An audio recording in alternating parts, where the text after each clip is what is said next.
সবাইকে আমার অঙ্কের ক্লাসে স্বাগত। আজকে আমি অ্যাক্টিভিটি টাস্ক 3 ক্লাস 10-এর অর্থাৎ দশম শ্রেণীর যে অ্যাক্টিভিটি টাস্ক স্কুল থেকে দেওয়া হয়েছে বা তোমরা বাংলার শিক্ষা পোর্টাল থেকে ডাউনলোড করে নিয়েছো, সেই অ্যাক্টিভিটি টাস্ক থেকে নিয়ে আজকে আমি আলোচনা করব। ক্লাস 10-এর যে অ্যাক্টিভিটি টাস্ক দেওয়া হয়েছে সেটা দুটো অধ্যায়ের ওপর দেওয়া হয়েছে। অঙ্কের অ্যাক্টিভিটি টাস্ক 10 নম্বর অধ্যায় এবং 12 নম্বর অধ্যায়ের ওপর মোট 4টে প্রশ্ন দেওয়া হয়েছে। প্রথম দুটো প্রশ্ন 10 নম্বর অধ্যায় অর্থাৎ বৃত্তস্থ চতুর্ভুজে সংক্রান্ত উপপাদ্য, এবং 3 নম্বর এবং 4 নম্বর প্রশ্ন দুটো 12 নম্বর অধ্যায় অর্থাৎ গোলক থেকে দেওয়া হয়েছে। তোমরা যারা আমার ক্লাসগুলো ইউটিউবে ফলো করো তোমরা জানো আমার এই দুটো অধ্যায়ের ক্লাস নেওয়া হয়ে গেছে এবং এই দুটো অধ্যায়ের সমস্ত ভিডিওগুলো আমার আগেই দেওয়া হয়ে গেছে। কাজে এখানে যে অঙ্কগুলো আলোচনা হবে সেগুলো তোমরা ওই ভিডিওগুলোতেও দেখতে পারো। যেমন প্রথম যে অঙ্কটা আছে 1-এর দাগের, যুক্তি দিয়ে প্রমাণ করো যে বৃত্তস্থ চতুর্ভুজের বিপরীত কোণগুলি পরস্পর সম্পূরক। তাহলে এখানে কি বলা আছে? বৃত্তস্থ চতুর্ভুজের বিপরীত কোণগুলি পরস্পর সম্পূরক। এটা হচ্ছে উপপাদ্য। তোমাদের যে বইয়ে বৃত্তস্থ চতুর্ভুজ সংক্রান্ত উপপাদ্য আছে তার 38 নম্বর উপপাদ্য হচ্ছে এটা। এই উপপাদ্যটা আমি আগে আলোচনা করে দিয়েছি। এই আগের যে ক্লাস হয়েছে সেখানে আমি এই উপপাদ্যটা পুরো ডিটেলসে আলোচনা করেছি। তো এবং এটা তোমাদের বইয়েতেও আছে। তোমরা যদি এই উপপাদ্যটা বুঝতে না পারো তাহলে আমার আগের ভিডিওটা দেখে নেবে, আমি লিংক ডেসক্রিপশানে দিয়ে দিচ্ছি। তাহলে যদি উপপাদ্যটা দেখে নেবে সেখান থেকে, এবং বইয়েতেও আছে উপপাদ্যটা, তাহলে এটা নিয়ে আলোচনা করছি না, এটা দেখে নেবে। নেক্সট যেটা 2 নম্বর কোশ্চেন সেটা নিয়ে আলোচনা করছি। কি বলেছে? দুটি বৃত্ত পরস্পরকে সি ও ডি বিন্দুতে ছেদ করে। তাহলে দুটো বৃত্ত পরস্পরকে কোন বিন্দুতে ছেদ করে? সি ও ডি বিন্দুতে। এবং ছবিটাও দেওয়া আছে যে এই যে সি আর ডি বিন্দুতে, ছবিতে দেখো সি আর ডি বিন্দুতে ছেদ করেছে। ডি ও সি বিন্দুগামী দুটি সরলরেখা, মানে ডি বিন্দুগামী একটা সরলরেখা আর একটা হচ্ছে সি বিন্দুগামী সরলরেখা, একটি বৃত্তকে যথাক্রমে এ ও বি বিন্দুতে এবং অপর বৃত্তকে ই ও এফ বিন্দুতে ছেদ করে। তাহলে এই যে ডি বিন্দুগামী একটা সরলরেখা আর সি বিন্দুগামী আর একটা সরলরেখা একটা বৃত্তকে এ আর বি বিন্দুতে ছেদ করেছে আর একটা বৃত্তকে ই এফ বিন্দুতে ছেদ করেছে। এবার আমাদের দেওয়া আছে ডিএভি কোণটা হচ্ছে 75 ডিগ্রি। তাহলে ডিইএফ কোণটা কত? ছবিতে দেখো, ছবিটা দেখো কি আছে, এই যে এ, এই বৃত্তটা আর এই বৃত্তটা, এই দুটো বৃত্ত পরস্পরকে সি আর ডি বিন্দুতে ছেদ করেছে। ডি বিন্দুগামী সরলরেখাটা এই বৃত্তকে এ বিন্দুতে, এই বৃত্তকে ই বিন্দুতে ছেদ করেছে, আর সি বিন্দুগামী সরলরেখা এই বৃত্তকে ভি বিন্দুতে আর এই বৃত্তকে এফ বিন্দুতে ছেদ করেছে। A B R E F যোগ করা আছে। দেখো এখানে ডি এ বি মানে কোন কোণটা? এটা 75 ডিগ্রি দেওয়াই আছে। আমাদের কোন কোণটা বের করতে হবে? ডিইএফ মানে এই কোণটা। কোন কোণটা বের করতে হবে? ডিইএফ মানে এই কোণটা বের করতে।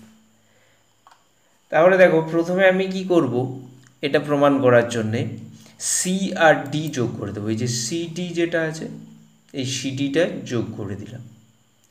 যোগ করে দিলে দেখো এই যে বৃত্ত, এই বৃত্তটা, প্রথম যে বৃত্তটা আছে বাম দিকের যে বৃত্ত এ বি সি ডি একটা বৃত্তস্থ চতুর্ভুজ হয়ে যাচ্ছে। দেখো এ বি সি ডিটা কি হচ্ছে, একটা বৃত্তস্থ চতুর্ভুজ। তোমরা ওই চ্যাপ্টারে একটা প্রয়োগ করেছিলে যে কোনো একটা বৃত্তস্থ চতুর্ভুজের একটা বাহুকে যদি বর্ধিত করি, তার যে বহিস্থ কোণটা উৎপন্ন হয়, সেই বহিস্থ কোণটা কি হয়, অন্তস্থ বিপরীত কোণের সমান হয়। তাহলে এখানে এই যে বৃত্তটা, এই বৃত্তস্থ চতুর্ভুজ যেটা এবিসিডি, তার তাহলে এই যে কোণটা ডিসিএফ, কোণ ডিসিএফ, এই কোণটা কি বহিস্থ কোণ। এই বৃত্তস্থ চতুর্ভুজ এবিসিডির ডিসিএফটা কি বহিস্থ কোণ। এটা কি হবে, অন্তস্থ বিপরীত কোণের সমান হবে। অন্তস্থ বিপরীত কোণ কোনটা, ডিএবি। অন্তস্থ বিপরীত কোণ কোনটা, ডিএবি। তাহলে এই কোণ ডিসিএফটা কার সঙ্গে সমান হবে, কোণ ডিএবি। তাহলে বৃত্তস্থ চতুর্ভুজ এবিসিডি এর এই কোণটা বহিস্থ কোণ, কোণ ডিসিএফ। বৃত্তস্থ চতুর্ভুজ এবিসিডি এর কোণ ডিসিএফটা হচ্ছে বহিস্থ কোণ। তাহলে বহিস্থ কোণ ডিসিএফ এটা কার সঙ্গে সমান হবে, অন্তস্থ বিপরীত কোণ, কোনটা, কোণ ডিএবির সঙ্গে সমান হবে। তাহলে সমান অন্তস্থ বিপরীত কোণ ডিএবি এর সঙ্গে সমান। এটা সমান কত, ডিএবি সমান কত দেওয়া আছে, 75 ডিগ্রি। তাহলে এটা সমান কত হবে, 75 ডিগ্রি। তাহলে আমরা কি পেলাম, কোণ ডিসিএফটা পেয়ে গেলাম, মানে এই কোণটা হচ্ছে কত, 75 ডিগ্রি। এবার দেখো এই ডান দিকের বৃত্তটা, ডান দিকের বৃত্তের ভেতরে একটা চতুর্ভুজ আছে কি, ডিসিএফই। এটা কি বৃত্তস্থ চতুর্ভুজ। তাহলে এই ডিসিএফই হচ্ছে বৃত্তস্থ চতুর্ভুজ। এর আমরা ওই যে উপপাদ্য করেছিলাম, যে উপপাদ্যটা কথা বলছিলাম বৃত্তস্থ চতুর্ভুজ সংক্রান্ত, যে কোনো এক বৃত্তস্থ চতুর্ভুজের কি হয়, বিপরীত কোণগুলো পরস্পর সম্পূরক হয়। তাহলে এখানে দেখো এই যে ডিসিএফই বৃত্তস্থ চতুর্ভুজ, এর বিপরীত কোণ কোনটা, কোণ ডিসিএফ আর কোণ ডিইএফ, এই দুটো কি বিপরীত কোণ। তাহলে ডিসিএফই চতুর্ভুজের, বৃত্তস্থ চতুর্ভুজের বিপরীত কোণ কোনগুলো, কোণ ডিসিএফ আর কোণ ডিইএফ। তাহলে লিখব ডিসিএফই বৃত্তস্থ চতুর্ভুজের কোণ ডিসিএফ ও কোণ ডিইএফ বিপরীত কোণ। তাহলে বিপরীত কোণগুলো কি হয়, পরস্পর সম্পূরক হয়। তাহলে লিখতে পারি অতএব কোণ ডিসিএফ প্লাস কোণ ডিইএফ সমান 180 ডিগ্রি। কারণ বৃত্তস্থ চতুর্ভুজের বিপরীত কোণগুলো কি হয়, পরস্পর সম্পূরক। তাহলে এই দুটো যোগ করলে 180 ডিগ্রি হবে। এবার এখান থেকে আমি ডিইএফ কোণটা বের করব। অতএব কোণ, এখান থেকে কোণ ডিইএফ সমান কি হবে, 180 ডিগ্রি থেকে এই কোণ ডিসিএফটা বিয়োগ করলে হবে, ওইদিকে বাম দিকে থেকে ডান দিকে নিয়ে গেলে মাইনাস কোণ ডিসিএফ। তাহলে এটা সমান কি 180 ডিগ্রি মাইনাস কোণ ডিসিএফ মানে কত, 75 ডিগ্রি। এই যে ডিসিএফ এর মানটা পেয়েছি 75 ডিগ্রি, এটা বসিয়ে দিলে 75 ডিগ্রি। তাহলে 180 ডিগ্রি মাইনাস 75 ডিগ্রি সমান 105 ডিগ্রি। তাহলে কোণ ডিএফ এর মান কত, 105 ডিগ্রি। এটাই আমাদের চেয়েছে। তাহলে বুঝতে পারলে। নেক্সট দেখো কি বলেছে, একটি গোলকের ব্যাসার্ধের দৈর্ঘ্য 50% বৃদ্ধি করলে বক্রতলের ক্ষেত্রফল শতকরা কত বৃদ্ধি পায় তা নির্ণয় করো। তাহলে কি, একটা গোলকের ব্যাসার্ধ 50% বৃদ্ধি করা হয়েছে, তার ক্ষেত্রফলটা শতকরা কত বৃদ্ধি পাবে। তাহলে বৃদ্ধি করার আগে বক্রতলের ক্ষেত্রফলটা বের করব, আর 50% বৃদ্ধি করার পর বক্রতলের ক্ষেত্রফল কত হবে বের করব। তাহলে প্রথমে আমি ধরে নেব যে ধরি গোলকের ব্যাসার্ধের দৈর্ঘ্য সমান এক্স একক। তাহলে গোলকের ব্যাসার্ধের দৈর্ঘ্য ধরে নিলাম এক্স একক। তাহলে এর বক্রতলের ক্ষেত্রফল বের করব। গোলকটির লিখব, অতএব গোলকটির বক্রতলের ক্ষেত্রফল সমান কত হবে, বক্রতলের ক্ষেত্রফলের সূত্র জানো, 4 পাই আর স্কোয়ার বর্গ একক হয়। তাহলে এখানে কি হবে, 4 পাই এক্স স্কোয়ার বর্গ একক। এটা হচ্ছে গোলকের বক্রতলের ক্ষেত্রফল, যে গোলকটির কথা বলছি। এবার এখন কি করা হয়েছে, গোলকটির ব্যাসার্ধ 50% বৃদ্ধি করা হয়েছে। তাহলে গোলকের ব্যাসার্ধের দৈর্ঘ্য 50% বৃদ্ধি করলে কী হবে, পরিবর্তিত গোলকের ব্যাসার্ধের দৈর্ঘ্য কী হবে, এই যে এক্স ছিল গোলকের ব্যাসার্ধের দৈর্ঘ্য, তার সঙ্গে আরও 50% বাড়ানো হয়েছে। তাহলে এক্স প্লাস এক্স গুণিত 50-এর 100 একক। এক্স হচ্ছে আগে ব্যাসার্ধের দৈর্ঘ্য ছিল, তার সঙ্গে 50% বেড়েছে, সেই জন্য এক্স প্লাস এক্স ইন্টু, এটা ক্যালকুলেশন করলে কত আসবে, আমি এটাকে ক্যালকুলেশন করে দিলে আসবে 3x/2 একক। তাহলে গোলকের যেটা পরিবর্তিত গোলকের ব্যাসার্ধের দৈর্ঘ্য কত পেলাম, 3x/2 একক। এবার এই পরিবর্তিত গোলকের বক্রতলের ক্ষেত্রফল বের করব। তাহলে লিখব অতএব পরিবর্তিত গোলকের বক্রতলের ক্ষেত্রফল সমান কত হবে, 4π ইন্টু এই ব্যাসার্ধের স্কোয়ার, ব্যাসার্ধটা কত 3x/2, তাহলে 4π ইন্টু 3x/2 এর হোল স্কোয়ার, এত বর্গ একক। এটাকে ক্যালকুলেশন করলে কত আসছে, 9πx² বর্গ একক। এবার দেখো আগে গোলকের বক্রতলের ক্ষেত্রফল কত ছিল, 4πx² বর্গ একক, এখন কত হয়েছে 9πx² বর্গ একক। তাহলে কতটা বৃদ্ধি পেয়েছে কি করে বুঝবো, 9πx² বর্গ একক থেকে আগে যেটা ছিল মানে 4πx² বর্গ একক, এটা বিয়োগ করলে আমরা গোলকের বক্রতলের ক্ষেত্রফল কত বৃদ্ধি পেয়েছে পেয়ে যাব। তাহলে লিখব অতএব গোলকের বক্রতলের ক্ষেত্রফল বৃদ্ধি পেয়েছে সমান কত হবে, 9πx² মাইনাস 4πx² এত বর্গ একক।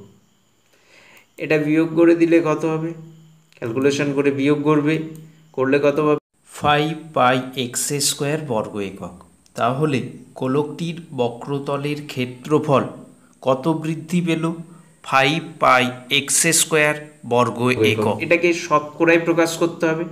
তাহলে গোলকের বক্রতলের ক্ষেত্রফল কত ছিল, 4πx², তার জন্যে কত বৃদ্ধি, 5πx²। এটাকে শতকরা করতে গেলে কি হবে, তাহলে লিখব গোলকের বক্রতলের ক্ষেত্রফল শতকরা বৃদ্ধি পায় সমান, এই যেটা বৃদ্ধি পেয়েছে সেটা লবে হবে আর হরে হবে গোলকের বক্রতলের ক্ষেত্রফল যেটা ছিল ইন্টু 100। তাহলে কি লিখব, 5πx²/4πx² ইন্টু 100 এত বর্গ একক। যেহেতু আগে শতকরা লিখেছি তাই এককটা কি হবে, বর্গ একক। এবার এটা ক্যালকুলেশন করলে কত আসছে, ক্যালকুলেশনটা করছি, দেখো কত আসবে, 125 এত বর্গ একক। তাহলে গোলকের বক্রতলের ক্ষেত্রফল শতকরা বৃদ্ধি পায় কত, 125 বর্গ একক। তাহলে এটাকে তার মানে উত্তরটা আমাদের চেয়েছিল শতকরা কত বৃদ্ধি পাবে, 125 বর্গ একক। তাহলে অতএব লিখব যে গোলকের বক্রতলের ক্ষেত্রফল 125% বৃদ্ধি পাবে। তাহলে এটাই আমাদের চেয়েছে যে গোলকের বক্রতলের ক্ষেত্রফল কত বৃদ্ধি পাবে, 125%। বোঝা গেছে। লাস্ট যে 4 নম্বর অঙ্ক দেখো, একটি অর্ধগোলাকৃতি গম্বুজের ভূমিতলের ব্যাসের দৈর্ঘ্য 42 ডেসিমি, গম্বুজটির উপরিতল রং করতে প্রতি বর্গমিটার 35 টাকা হিসাবে কত খরচ পড়বে। তাহলে গম্বুজটা কীরকম, অর্ধগোলাকৃতি, অর্ধগোলক দেখেছো, গোলকের অর্ধেক, সেই রকম একটা গম্বুজ আছে। গম্বুজটার ভূমির তলের ব্যাসের দৈর্ঘ্য দেওয়া আছে, সেটা কত 42 ডেসিমি, এবং উপরিতল রং করতে প্রতি বর্গমিটারে কত খরচ হবে, 35 টাকা। তাহলে মোট কত খরচ হবে। তাহলে এখানে আমি কি করব, গম্বুজটির ব্যাসার্ধের দৈর্ঘ্যটা, ভূমির ব্যাসার্ধের দৈর্ঘ্যটা বের করে নেব। তাহলে অর্ধগোলাকৃতি গম্বুজের ভূমির ব্যাসার্ধের দৈর্ঘ্য সমান ব্যাসের যা দৈর্ঘ্য দেওয়া আছে সেটাকে 2 দিয়ে ভাগ করব। ব্যাস কত 42 ডেসিমি, তাকে 2 দিয়ে ভাগ করব, 42/2 ডেসিমি মানে কত 21 ডেসিমি। এটা দেখো ডেসিমিটার আছে, কিন্তু আমার যে রং করতে খরচ অঙ্কে সেটা বর্গ মিটারে দেওয়া আছে। তাহলে ডেসিমিটারটাকে আমাকে মিটারে করে নিতে হবে। ডেসিমিটার থেকে মিটারে করতে গেলে কি করতে হয়? 10 দিয়ে ভাগ করতে হয়। তাহলে 21কে 10 দিয়ে ভাগ করলে কত হয়? 2.1 মিটার। তাহলে অর্ধগোলাকৃতি গম্বুজের ভূমির ব্যাসার্ধ পেয়ে গেলাম 2.1 মিটার। এবার আমি কি করব? অর্ধগোলাকৃতি গম্বুজের বক্রতলের ক্ষেত্রফলটা বের করব। কারণ বক্রতলটা, উপরিতল বলতে কোনটা? বক্রতল অর্ধগোলাকৃতি গম্বুজের, সেই বক্রতলের ক্ষেত্রফলটা বের করব। অর্ধগোলকের বক্রতলের ক্ষেত্রফলের সূত্র কি জানো তোমরা? 2πr²। তাহলে এখানে আর মানে কত? 2.1। তাহলে অর্ধগোলাকৃতি গম্বুজের বক্রতলের ক্ষেত্রফল কত হবে? 2π × 2.1 হোল স্কোয়ার, এত বর্গ মিটার। এককটা বর্গ মিটার হবে। তবে এটা ক্যালকুলেশন করে মানটা কত আসবে? 27.72 বর্গ মিটার। তাহলে আমরা অর্ধগোলাকৃতি গম্বুজের বক্রতলের ক্ষেত্রফল পেয়ে গেলাম। এবার আমাদের বলে দেওয়া আছে যে প্রতি বর্গমিটার রং করতে খরচ হয় কত? 35 টাকা। তাহলে লিখেছি প্রতি বর্গমিটার রং করতে খরচ হয় 35 টাকা। আমার এই যে 27.72 বর্গমিটার যে অর্ধগোলাকৃতি গম্বুজের ক্ষেত্রফল, এই এত ক্ষেত্রফলের রং করতে কত খরচ হবে? এটাকে 35 দিয়ে গুণ। তাহলে লিখব অতএব উপরিতল গম্বুজটির উপরিতল রং করতে খরচ হবে সমান 27.72 গুণিত 35 টাকা। এটাকে 35 দিয়ে গুণ করলেই হবে। গুণ করলে কত হবে? 970.2 টাকা। এটা দশমিক আছে, তাহলে টাকা পয়সায় করে দিলে 970 টাকা 20 পয়সা। তাহলে বুঝতে পেরেছ আমাদের যে এই 4টে অঙ্ক অ্যাক্টিভিটি টাস্কের অঙ্কগুলো করেও দিয়েছি এবং বুঝিয়ে দিয়েছি। তাহলে এই অ্যাক্টিভিটি টাস্কের 4টে অঙ্ক হয়ে গেল। তোমরা তাহলে এগুলো করে নাও। পরবর্তীতে যখন স্কুল খুলবে তখন এটা তোমাদের জমা দিতে হবে স্কুলে। তাহলে অঙ্কগুলো সব করে খাতায় রেডি করে রাখো, স্কুল খুললে এটা স্কুলে জমা দিতে হবে। তাহলে সবাই অঙ্কগুলো প্র্যাকটিস করো।